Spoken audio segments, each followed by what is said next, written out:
Bismillahirrahmanirrahim. Assalamu alaikum and welcome back to Biology Forum.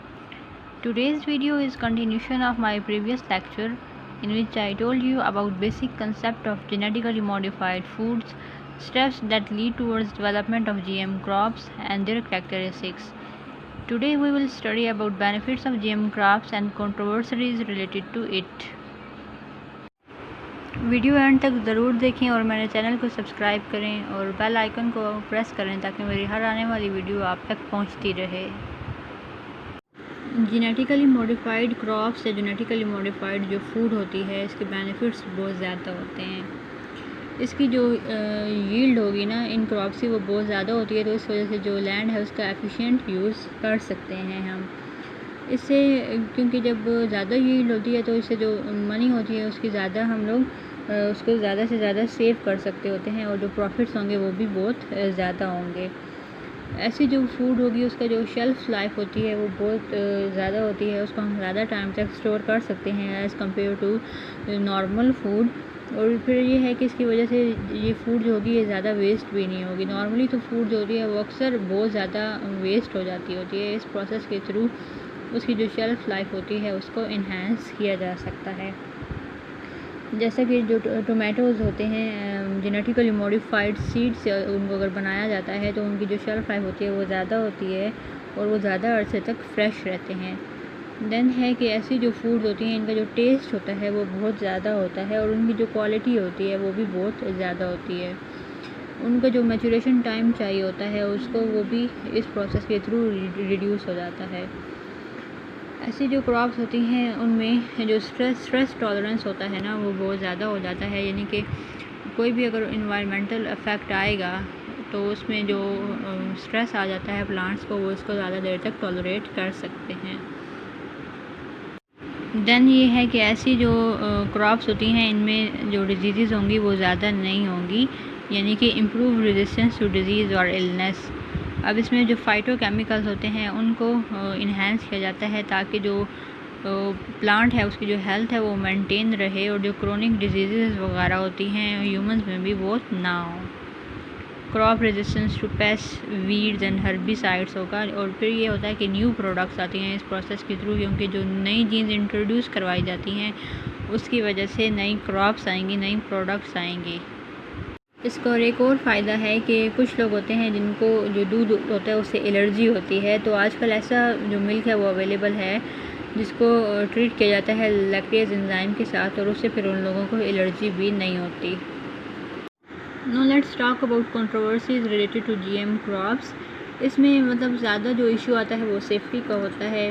कुछ scientist इसको कहते हैं कि इसकी वजह से हेल्थ इफ़ेक्ट्स आ सकते हैं, लोगों की सेहत पर बुरा असर पड़ सकता है, लेकिन कोई ऐसा केस जो है वो रिपोर्ट नहीं हुआ। लेकिन फिर भी जो साइंटिस्ट हैं और जो प्रेशर ग्रुप्स होते हैं जैसा कि ग्रीन पेस या WWF, वो ये कहते हैं कि कोई गारंटी भी तो नहीं है ना, जो हेल्थ है उसके ऊपर नेगेटिव इफ़ेक्ट भी आ सकता है।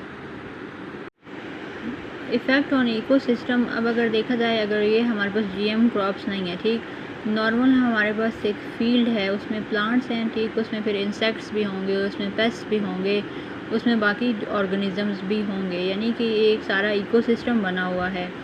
अब जब जीएम क्रॉप्स आएंगी तो पेस्ट रेजिस्टेंस डेफिनेटली होगी उनमें, तो फिर क्या होगा कि जो बायोडाइवर्सिटी है उसके ऊपर इम्पैक्ट आएगा इसका।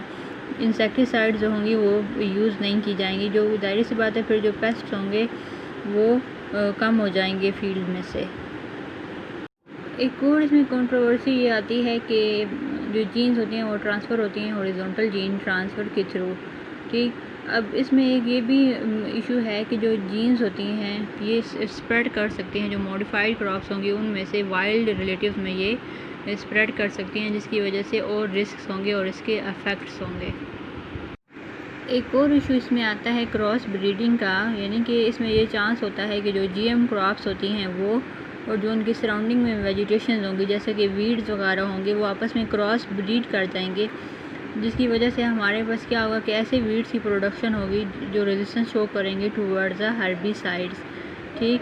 अब इसमें फिर क्या होगा कि हमें ज़्यादा यूज़ करना पड़ेगा हर्बिसाइड्स का, जिसकी वजह से जो हमारे पास एनवायरनमेंट है वो कंटेमिनेट हो जाएगा, सॉइल कंटेमिनेशन होगी और वाटर कंटेमिनेशन होगी।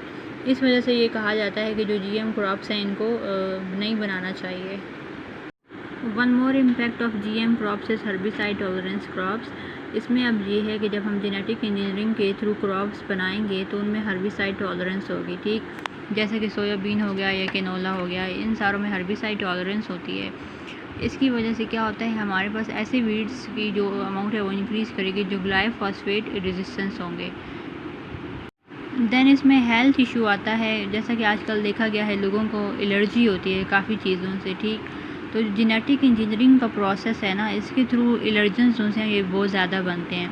मिसाल के तौर पर अगर हम देखें, अगर नट्स में से जीन्स लेके उनको किसी दूसरे प्लांट में इंसर्ट किया जा रहा है, अब हो सकता है कि एक इंसान को नट्स से एलर्जी हो, तो उसकी वजह से क्या होगा कि उस इंसान के लिए काफ़ी सारे इश्यूज़ बन सकते हैं। इस तरह और भी बहुत सारे एग्जांपल्स हैं जिसमें लोगों को एलर्जी होती है। तो जब हम जीन्स उनसी हैं एक प्लांट की वो दूसरे पे इंसर्ट कर रहे हैं तो डेफिनेटली फिर लोगों को उस प्लांट से भी एलर्जी होगी। One major concern in GM crops is antibiotic resistance. इसमें होता ये है कि जब हम जेनेटिक इंजीनियरिंग कर रहे होते हैं तो इसमें जो बायो इंजीनियर्स होते हैं वो मार्कर जीन को इंसर्ट करते होते हैं, ठीक। अब वो जो जीन्स होती हैं वो अगर जो ह्यूमंस की फूड चेन होती है उसमें इंटर हो जाएं, ठीक, और फिर जो हमारा गट होती है वो उसको ले ले, उसमें जो माइक्रोफ्लोरा होते हैं वो उसको ले ले, तो उससे क्या होगा कि जो एंटीबायोटिक्स की इफ़ेक्टिवनेस होगी ना वो बहुत ज़्यादा कम हो जाएगी। उसकी वजह से जो ह्यूमंस में इन्फेक्शियस डिजीज़ का रिस्क होता है वो बहुत ज़्यादा बढ़ जाता है, क्योंकि जो एंटीबायोटिक्स होंगी वो तो अपना फंक्शन फुली परफॉर्म कर नहीं पाएंगी, तो उसकी वजह से जो डिज़ीज़ होगी वो होगी। We have different products that are genetically engineered, जैसे कि शुगर बीट है उसको इंजीनियर किया गया है और उसमें जो फिर कैरेक्टरिस्टिक्स है वो आई है हर्बिसाइड टॉलरेंस की, एंटी एलर्जी की, इंसेक्ट रेजिस्टेंस, हर्बिसाइड टॉलरेंस। इसी तरह पपाया को जेनेटिकली मॉडिफाई किया गया है और उसमें कैरेक्टरिस्टिक्स आई है डिजीज़ रेजिस्टेंस की। बीन्स को किया गया है तो उसमें कैरेक्टरिस्टिक्स आई है वायरस डिजीज़ रेजिस्टेंस की। ये था हमारा आज का टॉपिक जिसमें हमने जेनेटिकली मॉडिफाइड क्रॉप्स के बेनिफिट्स को पढ़ा, उससे रिलेटेड जो कंट्रोवर्सीज थी उनके बारे में पढ़ा। जेनेटिकली मॉडिफाइड फूड जोन सी होती हैं ये हमारे सारे प्रॉब्लम सॉल्व कर सकते हैं, जैसा कि मॉल न्यूट्रिशन के प्रॉब्लम्स होते हैं। ओवरऑल वर्ल्ड में देखा जाए तो जितने हंगर प्रॉब्लम्स हैं वो सारे इसको सॉल्व कर सकते हैं।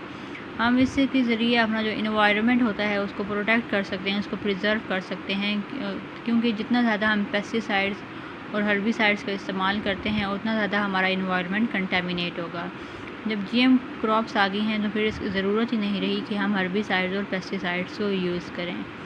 अगर मेरी वीडियो पसंद आए तो इसको लाइक और शेयर ज़रूर कीजिएगा और मेरे चैनल को सब्सक्राइब कीजिएगा। अल्लाह हाफ़िज़।